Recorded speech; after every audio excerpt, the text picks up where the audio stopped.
The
story begins here back in 1892, where Tesla conceived his induction motor, and at that time, 1892, him and Westinghouse, they won the bid for the Colombian Exposition in Chicago. And the bid was, of course, being run by Edison as well. Edison offered $1 million. Westinghouse offered $500,000, and of course, Westinghouse won the bid.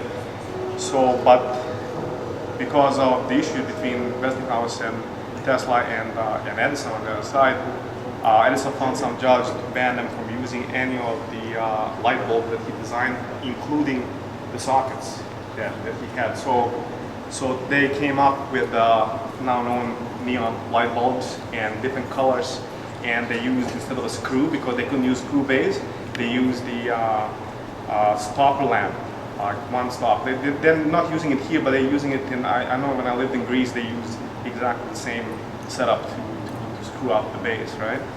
So Edison cannot ban me from using, so I'm using the beautiful lamps from Edison, but the whole story is here. Like, I have Westinghouse meter powering that, and in order to, because it was Colombian Exposition, this is the original ticket to the Colombian Exposition. What happened is that he wanted to honor Columbus in some point, and it was known, the story, that Columbus had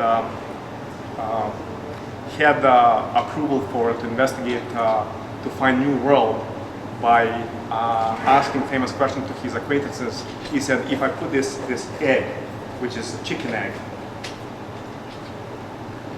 if I put this egg on its tip and it stays on the tip, are you going to allow me to do that? So what he did, they said, yes, we'll allow you to do that. So what he did, he took the egg and broke the tip. And they said, well, what did you do? You broke the tip, but he said there was no rules, right? So what Tesla did, the same thing. He goes, I have a metal egg, I can't break the tip. Columbus, and what he said, if I put the metal egg on its tip, are you going to believe me that they see patents of Earth and Westinghouse? I should get the bid to actually power Niagara Falls, to use Niagara Falls to power Chicago, and that's how he did it. This was one of his most famous and most visited exhibits at the Chicago Fair in 1893. So.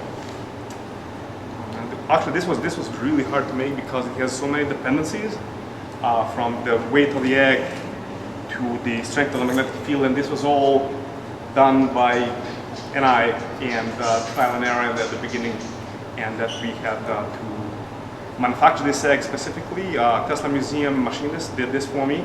In order to stand on this tip, it has to be designed with two pieces. The bottom piece is solid, the top piece is hollow, with a different material in the middle that screws the base, and it allows to be on the tip. And depending on how much power, if I had more power, it would stand in a couple of seconds. It takes maybe 15-20 seconds for it to stand. But it can take certain power, because in order for me to split the phases, to have two-phase motor, I had to use capacitor and resistor to split the phase 90 degrees. Tesla at that time had generators from Westinghouse, and he had two-phase generators. It was easy to get that. So, yeah. So I used the resistor to just show the nice filament of Edison light bulb, and it's beautiful. I like Edison light bulb, they really look retro. There's the egg. power supply that was not really the problem. So now you can see the proper turning of the egg. So very soon you'll see it starting to go on its tip. And when it goes on a tip on its vertical axis, it's going to start to rotate 3600 RPM, and you'll see it looks like it's almost still. That's how it looks like. See? So this is now the full egg motor. The problem with it was the power supply is set on a different voltage. It has two different switches. So now you can see like it looks like it's almost standing on its tip. Very good.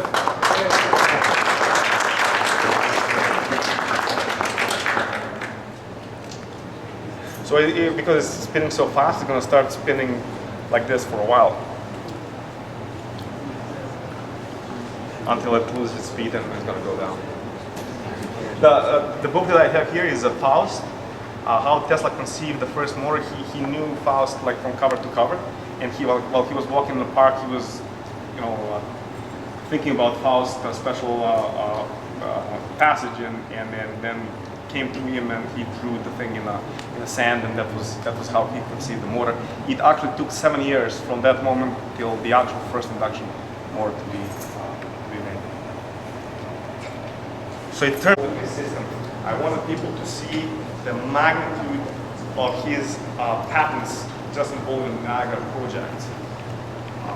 So electricity is one of the nature's greatest forces, and it took lots of scientists in the past to come to this point. It took hundreds of years of discoveries and inventions to bring us to this point. But it would take a central genius of one man to fully realize the potential of electrical power. So Tesla, by inventing the motor, by inventing the motor, he completed the circle to do all kinds of patents behind the polyphase system that was implemented in Niagara Falls.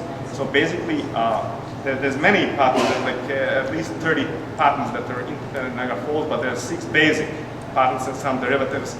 6 basic patents and 2 other patents from a guy that actually designed this Tesla Columbus for him. It's a mechanical guy. He did mechanical parts behind Niagara Falls, and that's how it got.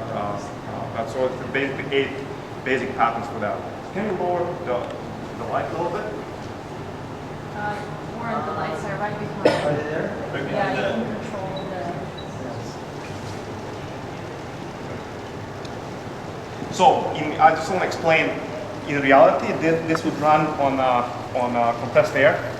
The problem I had is that this is spinning 20 RPM. It's like a bullet. I can't contain that, and with large crowds we can't. And the compressor is really loud. It's a big compressor, over 7+ CFM. So that's our compression. So I bypassed that and I just put 12 volt DC. This is what this is producing. So it's a turbine, 12 volt 3-phase, 3-phase to DC. DC, because I have to go to DC because this is really high frequency. Then you want to have from DC to 1-phase AC at 60 hertz. And now you go to 60 hertz and it goes, and you have little transformers, like this is 12 volt flights, this is 120 on top here, 12 volts. And then you have these meters and everything else. Now the motor I have here, I'm not going to demonstrate this because this needs a little bit more power than the power supply can provide. But basically you can turn on the motor.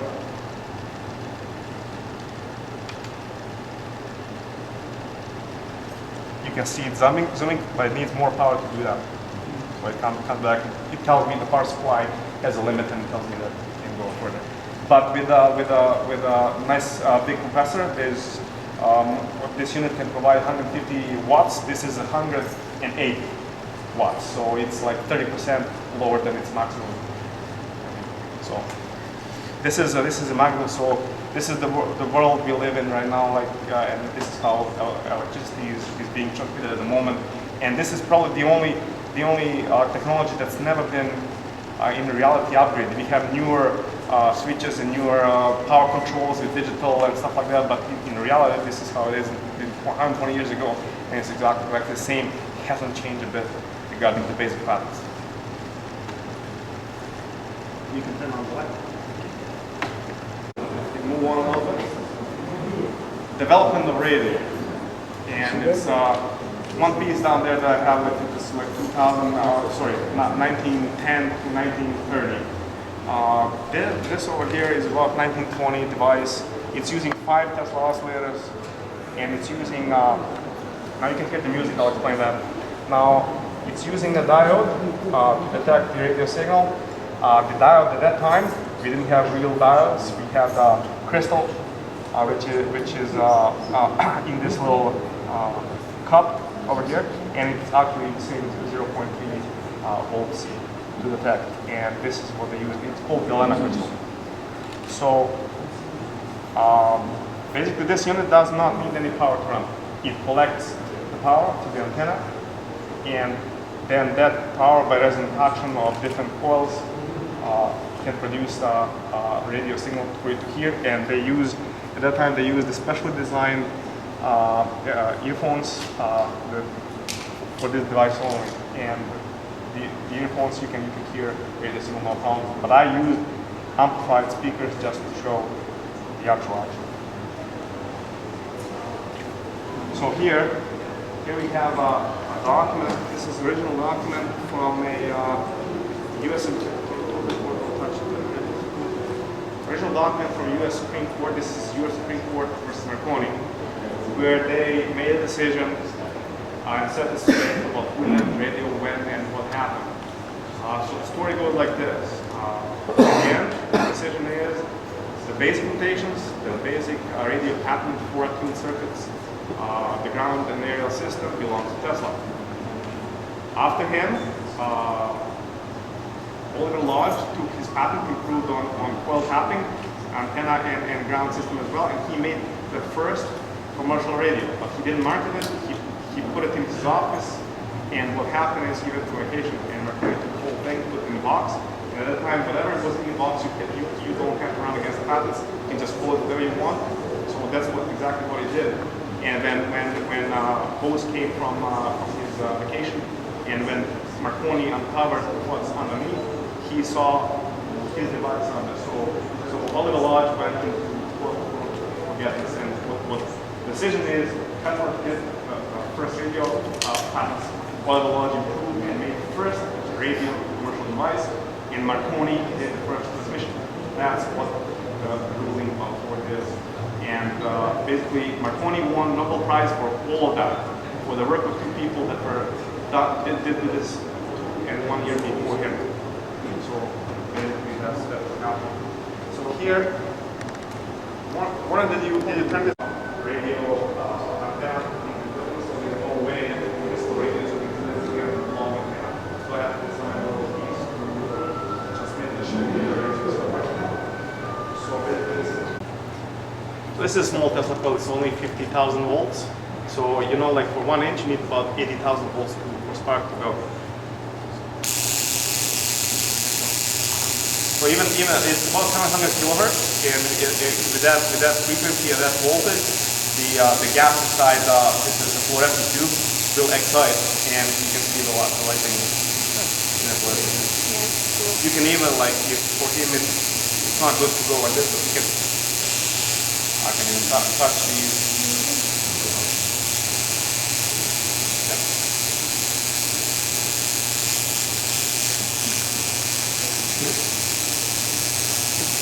This is one of the first ones that Tesla made, and I want to explain a little bit story about this. This one is with a static spark gap. So spark gap decides of what is the maximum energy transfer from primary coil to the secondary coil. And that's how it is. So like you calculate what your maximum transfer is, and that's what the gap is at the moment. So Tesla, when he was experimenting with motors, he figured out that if you run motors at a higher frequency, you lower the efficiency. But then you need thinner metal around the core. So he thought that's how he started developing air core. So this is air core. There's no metal. Air core devices at high frequency.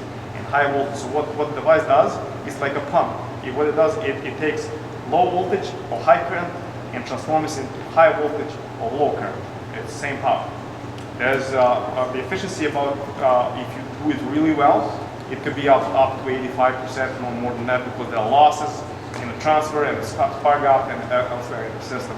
But nevertheless, these are the first monuments of actual radio, because this is radio transmission. The difference between radio and Tesla coil is that it has different antennae. This antenna is, as you see, a coil. So magnetic field gets trapped around, and you have more electric field around it than a magnetic. And that's the essential difference. What Tesla did when he finished Niagara project, he said that he can improve it greatly by eliminating wires, and he spent about 25 years working on wireless power transmission. He first started at Colorado Springs, and in Colorado Springs he spent a full year in the laboratory, and he designed a very powerful transmitter, about 12 million volts, and he was able to transmit, and this is documentation from the museum, about 2 kilometers. He had actually that's not true, it's 1 mile, it's 1.6 kilometers. He lit up about 200 lamps using the receiver and disturbance in air, which he called at that time stationary waves. And he figured out that you can do two things. You can do either ionosphere or you can do the Earth. Ionosphere is too high up, but we know the HARP project right now is using ionosphere to do all these things, so it's very well, because ionosphere is like a perfect conductor. And I think attendance is at 4 hertz or something like that, very close. Tesla was settled about 6 to 8 hertz for that. He also said for Tesla coils, the one that he really needed about 100 million volts of production that he did in Wardenclyffe, Long Island, and that's the one he did. It's huge Tesla coil. I think it's 68 meters high at that point. And he started with small things like this, and then improved greatly during his experiment. His lab did not have regular lamps. His lab had rarefied gas lamps, and he had a transmitter that didn't have any sparks. He just used the electromagnetic field to light up all the bulbs. They are very sensitive to. He was really calculating everything perfectly to light up his lab, and every time so there's no wires at all. That's about this guy. We're working on high frequency and Tesla coils because they brought down his tower. The finances stopped, and he could not continue. He started doing lots of mechanical design. Some designs that he did is like speedometers, turbines, fans, all kinds of pumps and fluid propulsion systems and stuff like that. But he also played with the natural frequency of the material. And if you know, like I think the bridge in San Francisco and bridge in Quebec are brought down by the wind. So what happens? The wind has hit the natural frequency of the bridge, and it resonated it and it brought it down. I mean, of course, the bridge has many resonant frequencies, but in reality, anything that reaches natural frequency can be destroyed. So that's why he designed. Probably most of you that know about Tesla, you heard that he designed the earthquake machine that made a local earthquake in Manhattan and things like that. The truth behind that is that New York newspaper wrote about it, and it's his immediate neighbors that complained. He had a resonator on the floor, and he had at that time it was Mark Twain, a writer from New York. He was actually enjoying all that. The thing is, the tremors are extremely lacking, so he had to go to the washroom. But he didn't realize, because he was an epicenter, that it produced lots of tremors below. And below him there was a police station, so the whole thing was alarmed, and they bring it out of proportion. Tesla wanted to bring down the thing. The reality, it was just he designed this device for entertainment of his guests. So that was about it. So and like a little earthquake machine produces tremors that I can measure using like maybe app on an iPad. This thing over here that measures tremors, it actually was tested in the seismic lab, and was adjusted in many years of refinement to actually complete the machine that does the work. Vibrations. So what happened is, like, I had the cage with a parrot, and this being at the epicenter, it doesn't feel the most of it, but the cage was actually really vibrating because it was like a couple of feet down the road. So if you had a stronger device and you have hit the natural frequency of the table, it would disrupt. And that's why they thought that he designed to do something specific with it, but it was just for entertainment only. I burned a component. A loose screw came on a PC board and got destroyed, so I have to find out which part, so I didn't want to touch anything at that time. This is a musical Tesla coil. This is to unite 19th, 21st century to attract younger people, so you can have music from iPad playing. This is about 750 kilohertz, and at that frequency you can easily modulate the music, instrumental music coming from the iPad, for example. And the noise is pretty high pitch, and you can like themes like Ghostbusters and things like that play really well on the machine, and you can adjust I worked this machine and the Tesla of Columbus. I work a lot with my professor Taylor Moray. We worked on different technical issues, and we refined this in at least like 5-6 times. I don't know, in 2 years. Tesla of Columbus was, of course, more difficult to make because of the parameters behind it. It's easy to test. Electrically, that was all kinds of mechanical and invisible fields that we have to worry about. So I decided to show it as an art, and I'll have to fix it within a couple of weeks.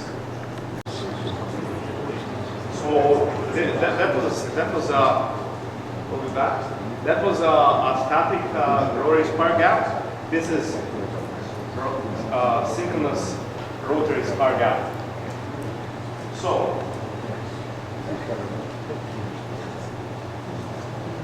what can you turn off the lights? Everywhere. Everywhere. There's one in the middle that was that's it, you got it. Okay, now watch the left side. It's going to be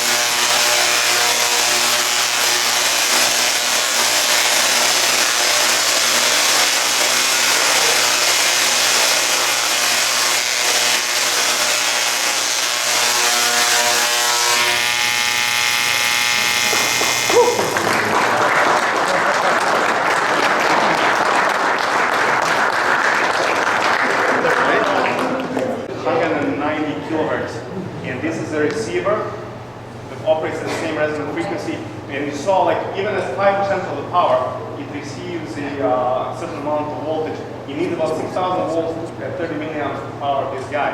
So this neon sign picks up the high voltage from the coil and powers it up. And at full, of course, like it just picks up as much as it needs and lights it up. This is designed in several layers. It has safety features. It has current limit capacitors. It has a huge capacitor bank, the bleeding resistance for the capacitor bank, and it has a filter. This filter has 3 layers of protection to protect against the high frequency and unwanted strikes to damage the input transformer. So you've seen this hitting here, right? Well, this is connected to the ground. This is basically lightning protection to protect the primary pole. If this strikes here, it's going to strike there. I mean, you can have predicted electricity going to go, but it doesn't always find the shortest path. It sometimes goes certain ways to the air. Because at this time, when the voltage is really high, the air ionizes temporarily. It becomes a complete conductor. So it's plasma, and that's conducted at the time you can see it. But the actual strike, the lightning bolt, it doesn't end where you see it end. It actually goes to the ground. You just don't see it. It just goes to the ground and it charges.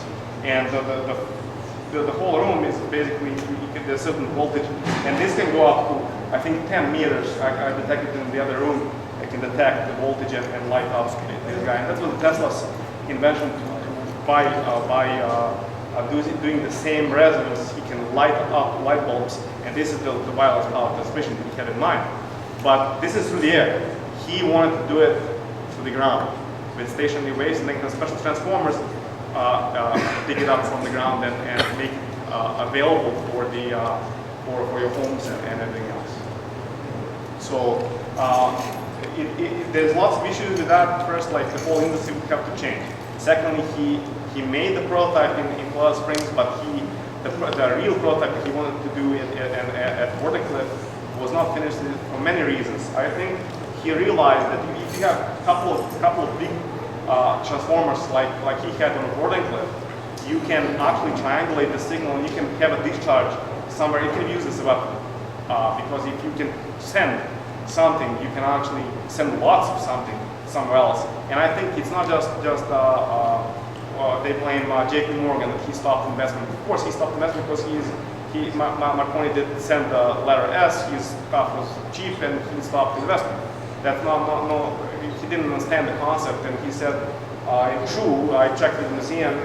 It's true that he said that how I'm going to measure the current of how much people are using where I'm going to put the meter if there's everybody can draw it from the ground, right? So the society that how we live, how everything is around the power, even if it works to the point that Tesla wanted, it cannot be implemented. It's impossible. It's impossible because you would have to change everything. You can probably find one island and design the whole Tesla system on an island and do that, but there's a question about the efficiency with which a Tesla coil, we don't know, because he, at that time, there are some papers that I have access to in Nikola Tesla Museum. 6 years ago, I became a partner with them. We do, as a group, a larger group, we designed permanent exhibits for Tesla Museum. So I have access to the archives, so I check all these different things about Tesla. So if anybody has a question about, there is lots of different questions that he invented some death ray and stuff like that. Death ray was not really that. Death ray, that's media called it death ray. Death ray was more tungsten high-speed velocity beam. Small tungsten particles were accelerated to high speed, and then they can be brought out as a beam and destroy things on long distance or on the water. And actually, England accepted that, and they started developing it, but Churchill stopped the project. But it's known that U.S. Army has done some development on particle beam weapons. So it's not death ray, it's not none of that. It's just a high voltage accelerator of small particles. That's one thing. The second thing, that what else did they? Philadelphia experiment. That's, of course, that's just. There's no writing of any kind of that. And also, when Tesla designed a big receiver on Colorado Springs, he actually received signals from space. And these are the signals from the stars, like it's signals coming right now. We're listening to space now. But he received it in proper order, 1, 2, 3, like the dot, 2 dots, 3 dots, dot, 2, 3 dots. So he said that, told that to the media, and media said, also did talk to the Martians. And he said, I don't know. You talk to the Martians and ask them. And they put, of course, media put that into perspective that, Tesla talked to the Martians, and then came out, and there was all kinds of other problems with that. And then he has totally withdrawn into working completely alone. After they brought down, Wardenclyffe was officially brought down to 1907, but he continued working on it to 1917. There's evidence in this, he's writing and papers that we looked, and it's 1917 that he worked at Wardenclyffe and performed some experiments. And he claimed by that time that he totally perfected the system, but it is too expensive to implement in today's world, and too dangerous as well. So he cut the tapers, not just for that, but for particle beam weapons, into three pieces. One was sent to Russia, one to Canada, and one to US. And he claimed, like, if we need that weapon at any time, the nation would have to come together. That was his story behind that. But there's lots of other, I can't remember right now, but there's also lots of other nonsense things in the media and newspapers about Tesla himself that make no think reality. He was working on real practical things, and he theorized about certain things, but those are taken out of context most of the time. That's it.